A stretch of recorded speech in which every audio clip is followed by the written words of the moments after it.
Over in Marvel Comics' current X-Men suite of series, the mutants are in a state of disarray. This was caused over in the Fall of X storyline by the anti-mutant group called Orchis.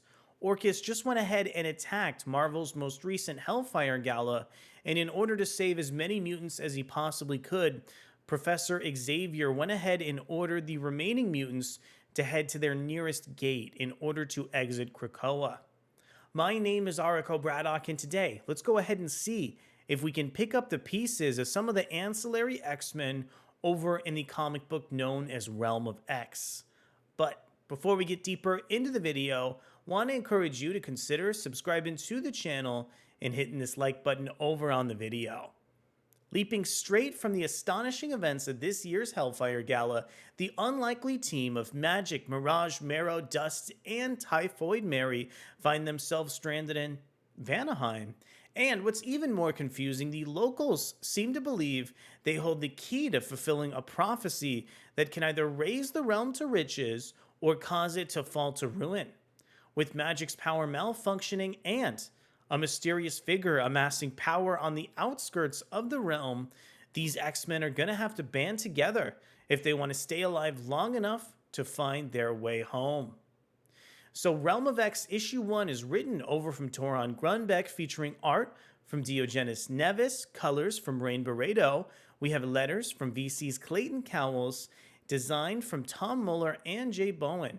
And we have a cover for the issue coming in directly over from Stephanie Hans. Really appreciate this cover showing off Magik and Mirage over in the issue, as well as some of the ancillary characters. I think I see Marrow in the background too, in like a white silhouette here. And I want to extend a quick thank you over to Adventures in Poor Taste for posting the preview of the series so incredibly quickly. Let's go ahead and start by focusing in on the artwork from Diogenes Neves. Neves really lends something special over to the series, especially on this page that we have up on the screen, showcasing Magik, really soaking in some of the lush greenery over from Vanaheim. I think that some of the artwork over from Neves does a great job capturing the expressive nature for some of the younger X-Men making up the series, over with Mirage, Curse, Danny Moonstar, and Typhoid Mary over in the issue.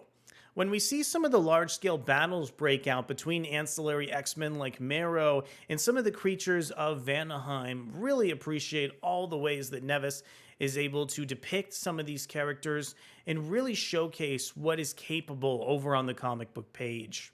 Over on this page here, I think Neves does a great job depicting this bleed over from Magik and changing up some of the sizing of the panels while featuring a big background over on the final panel of the page. There's all sorts of wonderful layouts across Realm of X issue 1 from Neves. And I really appreciate all of the dynamic ways that Neves is able to capture the supporting cast throughout this series. I think there's some particularly interesting visual moments with the character of Dust throughout the issue that several other characters comment on. Very excited to see in some future installments how Neves is able to capture Dust manifesting their powers in some new and dynamic ways.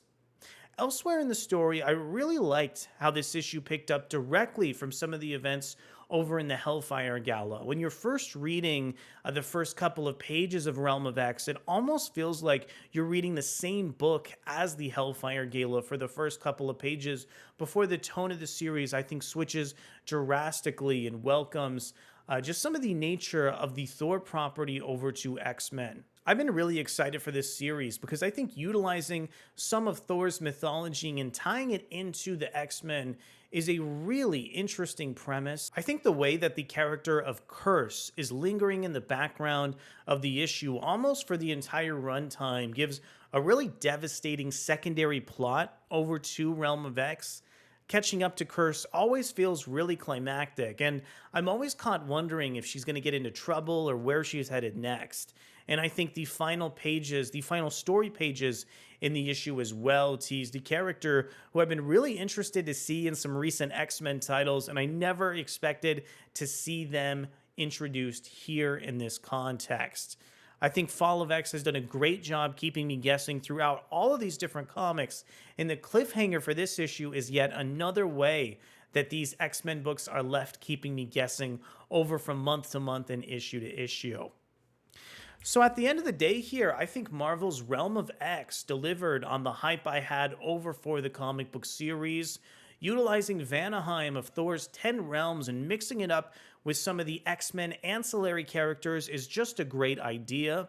I think Gronbekk had some great characterization over for people like Magik as well as Curse in this installment. And I thought that Diogenes Neves, brought out some really intriguing and curvy lines to this installment. I think some of the opening pages featured some really interesting page layouts that I'd be really curious to see played out in some future installments of this title. As we mentioned a little earlier into the review, I'm wondering how far Realm of X is going to go. Some of these mutants like Magik are really important to other titles, so having a character stranded in Vanaheim for such a long time may not be the best idea for the franchise. But I'm selfishly hoping that this will be the start of a really long and epic series over for the X-Men. I want to know from you. Are you as interested in future installments of Realm of X as I am? Were you looking forward to the series? And what do you think about the overall execution from the creative team? Well, thank you so much for coming to check out our review over on Realm of X Issue 1. We'll be back to cover future X-Men issues, and this week you can also catch our review of Jean Grey Issue 1 as well. Thanks so much for catching our video review, and we'll be back to cover X-Men in the near future. Thanks so much, and I'll see you soon.